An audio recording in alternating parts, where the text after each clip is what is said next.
తాకట్లో ఉన్న బంగారాన్ని విడిపించి ఆ రోజున మార్కెట్ ధర కట్టి మిగిలిన డబ్బును మీకు అందిస్తుంది కొమ్మూరి గోల్డ్. నమస్కారం, వెల్కమ్ టు ఐ డ్రీమ్. ధర్మ మార్గం విత్ విజిత కార్యక్రమానికి స్వాగతం.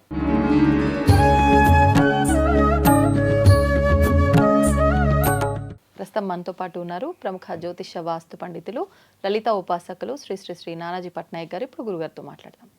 నమస్కారం అండి. శ్రీమాత్రే నమః. రాబోయే మార్చి 3వ తారీఖున చంద్రగ్రహణం ఉంది. నిజంగా ఆ గ్రహణం ఏ ఏ ప్రాంతాలపైన ఉంది, అసలు గ్రహణం ఉందా మన దగ్గర, ఎటువంటి నియమాలు పాటించాలి? ముఖ్యంగా గ్రహణం అనగానే విడిగా ఉన్న వాళ్ళు పాటించాలి, ఒకవేళ పాటించకపోయినా గర్భిణీ స్త్రీలు మాత్రం ఖచ్చితంగా పాటించాలి అంటారు. అసలు నిజంగా ఏ నియమాలు పాటించాలి? గ్రహణ సమయంలో జపం కానీ ఏదన్నా ఆరాధన కానీ చేసుకుంటే విశేషమైన ఫలితం అంటారు. ఎంతవరకు వాస్తవం, మరి ఎటువంటి జపం చేసుకోవాలి, వాటి గురించి? గ్రహణ సంబంధించినటువంటి ఎనర్జీ అయితే ఉంటుందండి. ఇక్కడ ఏంటంటే కాకపోతే యూట్యూబ్లో భయపెట్టేయడం ఎక్కువైపోయింది, కానీ ఇది ఒక యోగంగా భావించాలి మనం. అంటే గ్రహణము అనేటువంటి ఒక యోగం, ఒక పాజిటివ్ ఎనర్జీని మీరు మీలోకి తీసుకోవడానికి ఒక గొప్ప యోగం గ్రహణం. కానీ చాలా వరకు ప్రతి ఒక్కరిలో ఉండే డౌట్, గ్రహణ సమయంలో ఆలయాలే మూసివేస్తారంటే దేవతల శక్తులు కోల్పోతారు, మేము చేయటం వల్ల మాకు అంటే ఎక్కడి నుంచి వస్తుంది శక్తి అన్నట్లుగా. ఎక్కడా కూడా శాస్త్రంలో ఆలయం మూసేయాలని లేదు. అవునా? లేదు. శక్తిని కోల్పోడు. గ్రహణానికి భగవంతుడి శక్తి కోల్పోయేది ఎంత అవుతుంది, కానీ ఎక్కడా లేదు. పుకార్లే. ఒకటేంటంటే ఆ గ్రహణ సమయంలో జపం చేసుకోవాలంటే ఎక్కువగా చేసుకునేది ఎవరు? పురోహితులు. వాళ్ళు గుడి తెలుసుకొని ఉంటే ఎట్లాగా, బయటకు తిరగకూడదు. కాబట్టి ఈ వ్యక్తి గుడికి వెళ్తానని వెళ్ళడం ఇట్లాంటివన్నీ చేస్తాడేమో అని మూస్తారు అంతే. అంతేగాని ఎక్కడ కూడా శాస్త్రంలో గ్రహణ సమయంలో దేవుడి శక్తిని కోల్పోతాడు కాబట్టి ఆలయాలు కూడా మూసేయాలనేటువంటిది అంతా ఉత్తదే లేదు. మనకేంటంటే శాస్త్రంలో ఉన్నటువంటి అంశము ఆ సమయంలో గొప్ప శక్తి వస్తుంది కాబట్టి మీరు జపం చేసుకోండి. ఇప్పుడు గ్రహణ సమయంలో దేవుడి శక్తిని కోల్పోయేటట్టయితే మనం మరి మంత్రం చేసేది ఎవరు మంత్రం చేస్తున్నాం? అదే కదా, దేవుడి మంత్రమే చేస్తున్నాం. మరి ఇంకెక్కడి నుంచి వస్తుంది కొత్తగా శక్తి? చిన్న లాజిక్ ఆలోచించాలి కదా. అవునండి. దేవుడే శక్తి కోల్పోతాడు, మరి దేవుడి మంత్రం ఎందుకు చేయడం? చిన్న లాజిక్ ఆలోచించాలి బుర్ర పెట్టి. ఏంటంటే ఆ సమయంలో నువ్వు జపం చేసుకోవడానికి ఒక సమయం కావాలి కాబట్టి పౌరోహిత్యం చేసే వాళ్ళు ఎక్కువగా చేస్తారు కాబట్టి వాళ్ళు ఆ సమయంలో, ఇప్పుడు చూడండి, ఇప్పుడు మనకి ముస్లిమ్స్ ఉంటారు, ఒక్కడే ఉన్నాడు అనుకోండి, ఆయన నమాజ్కి వెళ్ళే సమయంలో కొంచెం బ్లాక్ చేసుకుని వెళ్తాడు. అంతే అంతే. అవునా కదా? అందుకని నమాజ్ చేసే సమయంలో షాప్కి ఏదో అయిపోద్దని లాక్ చేయడం కాదు అక్కడ. అలాగే ఈ సమయంలో మనకు గొప్ప శక్తి వస్తుంది కాబట్టి ఆ సమయంలో చేసే మంత్రం ఏదైతే ఉందో 1000 రెట్లు ఫలితం ఇస్తుంది. ఇప్పుడు మనకేంటంటే negative energy and positive energies ఫార్మింగ్లో మీరు ఎంత మంత్రం చేత పాజిటివ్ ఎనర్జీని మీరు తెచ్చుకుంటారో మీ అభివృద్ధి అంత గొప్పగా ఉంటుంది. మన సనాతన ధర్మంలో ఏంటంటే మెయిన్గా సాధనా మార్గాలు ఎక్కువగా, ఈ సాధనలు చేసుకోవడం అనేది తెలుసుకోగలగాలి. సాధన చేసుకుంటూ వాళ్ళు గొప్ప గొప్ప వీటిని వాళ్ళు అధిగమించగలుగుతుంటారు. ఎందుకు సాధన చేయాలి, ఏమంటే ఎందుకు ఆ 2 గంటల సేపు ఇంకోటి ఏదైనా చేసుకోవచ్చు కదా అంటే, మీరు సాధన చేయడం వల్ల 84 లక్షల జీవరాశుల్లో జ్ఞానం ఉన్నటువంటి జీవుడు ఎవరంటే మనుష్యుడే. ఇది ఈ మనుష్య జన్మ ఏదైతే ఉందో ఇక్కడ నుంచి మీరు ఈ జన్మను సార్థకం చేసుకుంటూ ఇంకొంచెం పై దీనికి వెళ్ళచ్చు. ఇక్కడ కనుక మీరు సరిగ్గా సాధన చేయకపోతే మళ్ళీ కిందకి వెళ్ళిపోయారంటే 84 లక్షల జీవరాశి యోనుల్లో తిరుగుతూ ఉంటారు. మళ్ళీ మనం అనుకుంటాం ఏముంది తిరుగుతామని కాదు. ఇప్పుడు మీరు ఉన్నారు, రోడ్డు మీద ఒక జంతువు ఏదో కనబడింది, దానికి ఆకలేస్తే ఎక్కడ తింటుందండి? దానికి తెలియాలి అసలు ఎక్కడ దొరుకుతుంది అనేది. దాహం వేసింది, దానికి కడుపు నొప్పి వచ్చింది, ఎట్లా తెలుస్తుంది? మనకుంది ఇప్పుడు ఆకలేస్తుంది, స్విగ్గీకి ఒక ఆర్డర్ పెట్టేసి వచ్చేస్తుంది. ఇంటికి వెళ్ళి వండుకుంటాం. వాటర్ కావాలంటే ఆ అబ్బాయి చెప్తే తెస్తాడు, లేదా షాప్కి వెళ్ళి కొనుక్కుంటాం. అది ఎక్కడి నుంచి ఉంటుంది? కనిపిస్తే తినాల్సిందే, లేదంటే లేదు, ఎవరైనా పెడితే తినాలి. భయము, మైథునము, ఆకలి, దప్పికలు, ఇవే. ఇంకా అంతకుమించి ఇంకేం లేదు వాటికి. ఎప్పుడు వచ్చి ఏం అటాక్ చేస్తుందో తెలియదు. కంప్లైంట్లు ఇవ్వడాలు ఇట్లాంటివి ఉండవు, వాటికి పోలీస్ స్టేషన్స్ ఏమి ఉండవు. కాబట్టి ఏంటంటే మనుష్య జన్మ చాలా ఉత్తమమైనటువంటిది కాబట్టి ఆ ఉత్తమమైనటువంటి మనుష్య జన్మ ఏదైతే ఉందో అది ఇంకా నువ్వు సార్థకత చేసుకోవడానికి ఇంకొంచెం మంచి దీంట్లో, ఇప్పుడు మనుష్యుడు ఉన్నాడు కదా, ఇదే ఆత్మ. మీరు జపతపాది దేవతా ఎనర్జీని ఎంత పెంచుకుంటూ ఉంటే గంధర్వుడిగా మారచ్చు. ఇప్పుడు ఉండే సూర్య భగవానుడు ఒకప్పుడు మనుష్యుడే, ఆయన అలా తపస్సు చేత సూర్యుడిగా మారాడు. అలా మారొచ్చు అనమాట. అయితే ఈ గ్రహణ సమయంలో కొన్ని జాగ్రత్తలు కూడా తీసుకోవాలి. ఇప్పుడు మనకి ఈసారి వచ్చేటువంటి చంద్రగ్రహణం సింహరాశిలో పడుతుంది. సో సింహరాశి వారికి, ధనస్సు వారికి, మేషం వారికి ఉంటుంది గ్రహణ ప్రభావం. ఎంతసేపు ఉంటుందో కూడా చెప్తాను. అలాగే మీకు పైన కర్కాటకము, కింద కన్యారాశి వారికి కూడా ఉంటుంది గ్రహణ ప్రభావం. ఓకే, ఇది కేవలం పాక్షిక చంద్రగ్రహణమే, సంపూర్ణ చంద్రగ్రహణం కాదు. కేవలం 25 నిమిషాలు ఉంటుంది. 6 గంటల 22 నిమిషాల నుంచి 6 గంటల 47 నిమిషాల వరకు ఉండేటువంటి గ్రహణం ఇది. సో 25 మినిట్స్ ఆఫ్ చంద్రగ్రహణ స్వల్పంగా ఉండేది. దీంట్లో ఒక్కొక్కరికి ఒక్కొక్క ఫలితం ఉంటుంది. 41 రోజుల పాటు గ్రహణం రోజు నుంచి మనకు 3వ తేదీ వస్తుందిగా గ్రహణం, సాయంత్రం పూట వస్తుంది గ్రహణం 6:22 to 6:47.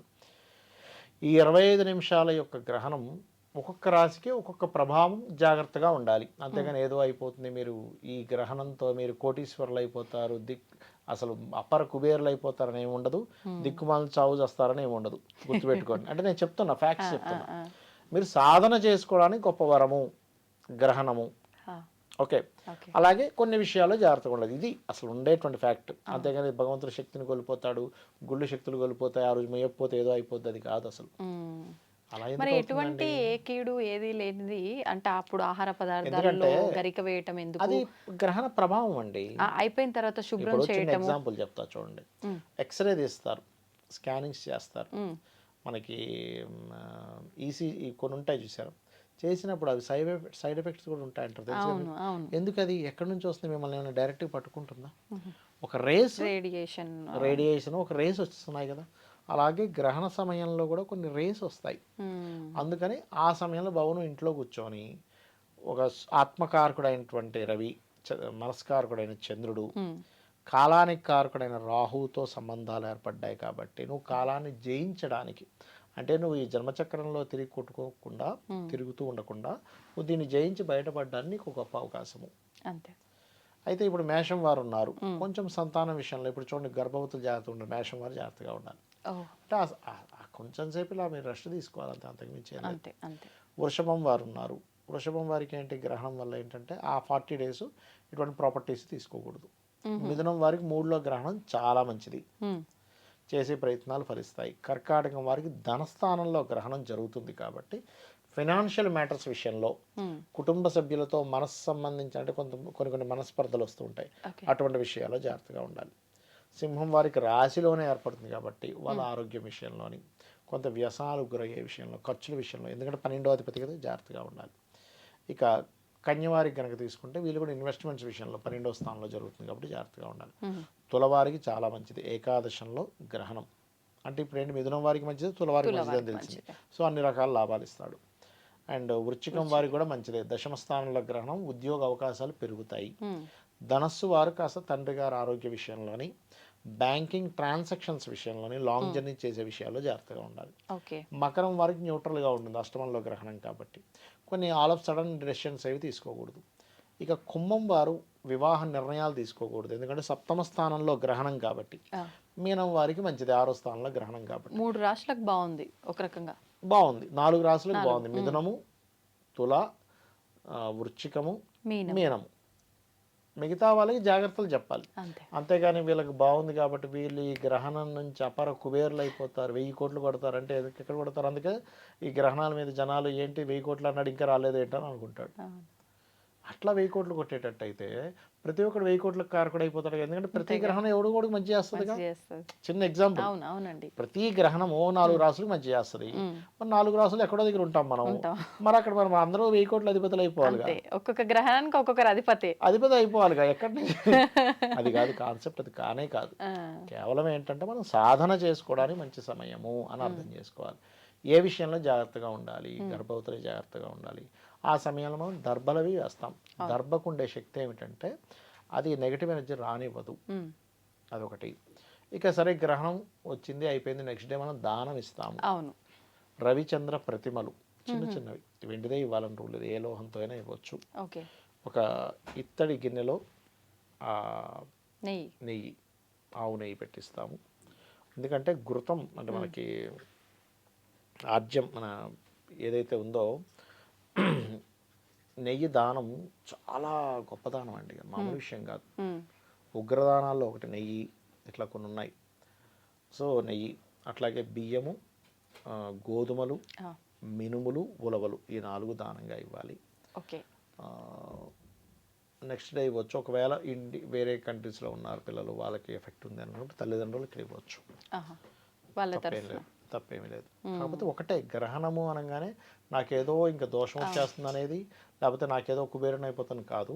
సాధనా మార్గము, సాధన చేసుకోవడానికి చాలా చక్కటి వినియోగించుకునేటువంటి సమయంగా భావించాలి అది.